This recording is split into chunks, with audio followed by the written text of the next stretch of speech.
Hey guys, Jules here for WhatCulture.com, and I want to talk to you today about Resident Evil, or more specifically about the Resident Evil 2 remake that has just dropped on PC and consoles, because I've had the pleasure of playing through this plague-riddled paradise that is Racoon City for the last week, and I've formulated a review just for you lovely people. So, does this game reek of the awesomeness that infected the PS1, or does it just bite? Well, let's have a chat, because I'm Jules, this is WhatCulture.com, and this is our Resident Evil 2 remake review. And you know what, just to be that nice guy that I am, I'm going to save some spooks for you, and I'm only going to be using footage that's been taken from the one-shot demo, so you don't need to worry about some spoilers. You are very welcome. So first, some backstory. Now, I'm a massive Resident Evil fanboy. It is without a doubt one of my favorite franchises, and say it with me, kids, of all time! And I grew up watching my cousin play it through slatted fingers because I was too scared to play it myself. I followed the franchise across every iteration. I played every single game, including the bad ones. Resident Evil Operation Racoon City. That was the thing. So, when Capcom announced that they were working on a full, from-the-ground-up remake of Resident Evil 2, one of the most critically acclaimed games in the series, my heart was pumped full of that sweet, sweet G-virus. They'd already showed a masterful handling of the original Resident Evil and its remake, which eventually made its way onto current-gen consoles in 2015, but this was something different. Here, the devs have not only slapped some gorgeous visuals onto the product, but they've completely changed the way that the game plays. For a start, gone are the fixed camera angles of the past. Gone are the tank controls which made battling against enemies feel like you were also being double-teamed by the inability to move out of the way in time. In its place is a gameplay style which allows freedom of movement and an over-the-shoulder aiming which doesn't feel obtrusive or bogged down when you switch between the two. I found that I was able to avoid having a chunk taken out of me even in the tightest corridors with the right timing, patience, and maybe a cheeky bullet or two.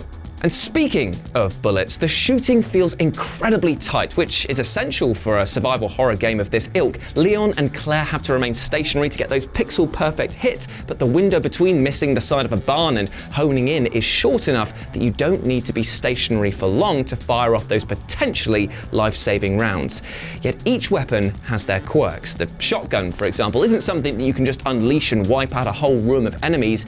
You need to be close to make sure that it has its devastating effect. This means that if you wanted to, say, run from hounds and lickers and mutated scientists, you're going to have to actually face your fears in order to actually get rid of them.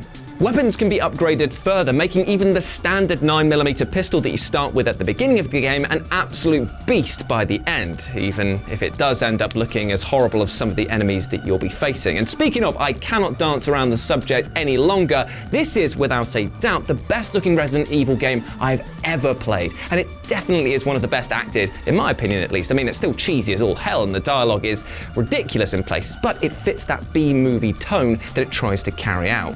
From the way that the rain brings out every single contour on characters' faces to the absolutely disgusting mass of tentacles and muscles and nerves that make up Birkin's body, there are moments of sheer jaw-dropping fidelity that you just have to sit there and appreciate it.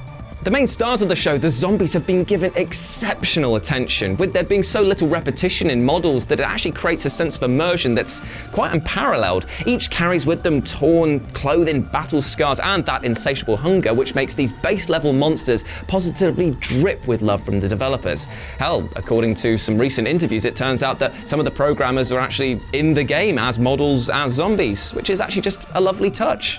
Now, shooting a zombie in the head in the old games with just the pistol resulted in like a knockback and just a little spurt of the red stuff, but here in the remake, skin is sheared off, jaws are knocked from their places, and whole heads can be turned into body jam. You can even lop off arms and legs, should you be so inclined. What I'm trying to say is that this is not for the faint-hearted, but the degradation system allows you to unflinchingly look at how much damage you can do to these nightmares.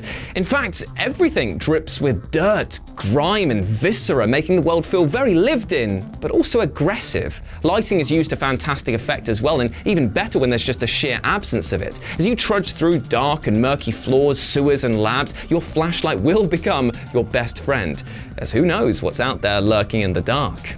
Might be you in. This touch actually reflects a mentality that's been updated from the original Resident Evil 2. In that game, static cameras hid enemies off screen, making players have to steel themselves as they just ran headlong first into who knows what. Here it's the flashlight and its iris that obscures enemies from view. It's a fantastic addition and one that sells the horror of this game perfectly. And there are many scares in this game, which is actually split across 2 main campaigns, 2 alternative campaigns, and extra scenarios, and yes, even those involving anthropomorphic tofu.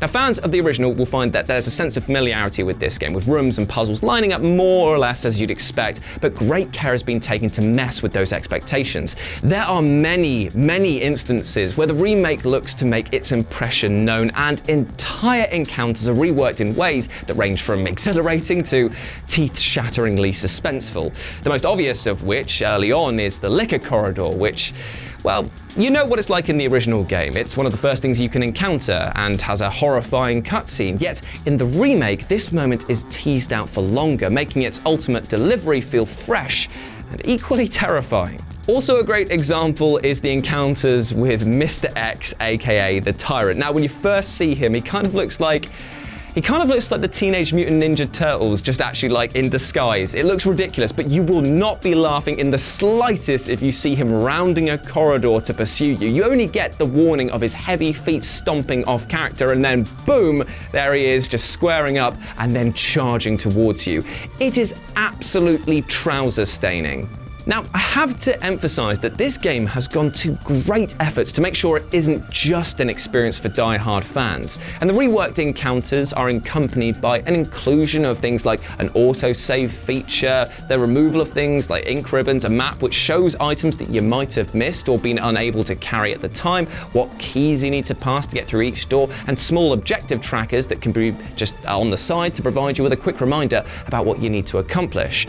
Now, these quality of life improvements are without a doubt a very smart move by Capcom, as it makes the game accessible for all of the people who want to enter the darkness, and also means that if you do happen to get absolutely smashed in half by, say, a hulking alligator in the sewers, then you can just jump back to it without having the disappointment of losing an hour or two's progress like young Jules had to face. Life's hard sometimes. But if you are an absolute purist, that I assume many of you are, then you can actually turn off the autosave feature and the other things as well by upping the difficulty, which adds ink ribbons back into the game and turns enemies into foes that would make even the original game look like a bloody cakewalk. I think that the new recommended experience is perfect for newcomers and those jumping back into the franchise because it removes a steep barrier to entry while keeping player investment high. It's quite smart. Then you've got the secondary items like the combat knife as a sort of get out of mouth jail free card. You press a button when you get grabbed and you can just stab an enemy and buy yourself some breathing room. It's things like this that help you feel like you're slightly more empowered than maybe the original game did. But with every sort of measure of accessibility, the game makes sure that it's not too easy. The knife, for example, degrades over time, and if you've used it to stab an enemy, the only way to get it back is to actually kill them and plunder their corpse. So, comme ci, comme ça.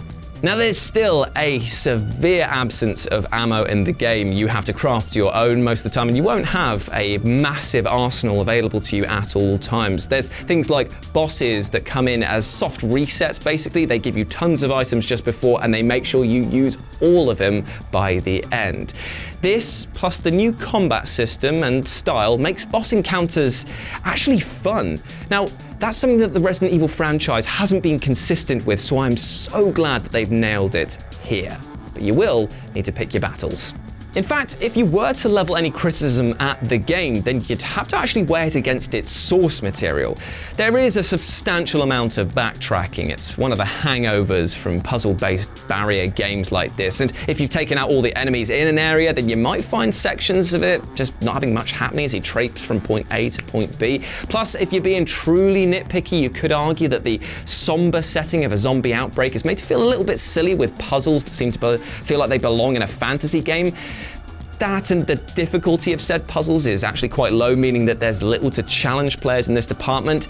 Yet this was a problem of the original game, and while you could hope that the devs would mix things up for this new generation, there's a limit to what they can do without altering the core experience. And to be fair, it's only a mild irritation. However, what they have done is put some serious meat on the bones of Resident Evil 2 in nearly all other areas. And the experience feels so fresh that it's one that is a perfect honouring of the original game and something entirely of its own. With collectibles such as figures, concept art, Mr. Weasels to shoot, that'll make sense if you pick this up, alternate outfits based around game challenges. There is so much replay value on offer here, and it stands as a version of Resident Evil 2 which is setting a benchmark not just for its franchise, but for what all other remakes need to do. So with that in mind, there's only one real score that I can give it. It's a 4.999 recurring, because I will not give a game a 5-star rating. It's a new thing that I'm doing. No game is perfect, but this is bloody close, and I'm so glad that it is good. You should definitely pick this up if you're a Resident Evil fan. And I'm doing a ranking of all the games in the franchise, and I'm putting this in the top 3. It's that good. So yeah, buy it. So there we go, those are my thoughts on the Resident Evil 2 remake. I thought it was absolutely fantastic, but let me know what you thought about it down in the comments section below. Whether you're going to pick it up, whether you're going for that super special edition that Capcom are putting out. And I would like to say thank you very much to Capcom for giving me a code for review. This wasn't paid, it was just that bloody good. Just want to clarify that. As always, I've been Jules, you have been awesome, you shambling unwashed masses. You can go follow me at RetroJ with a 0 over on Twitter. And as always, I'll speak to you soon. Bye!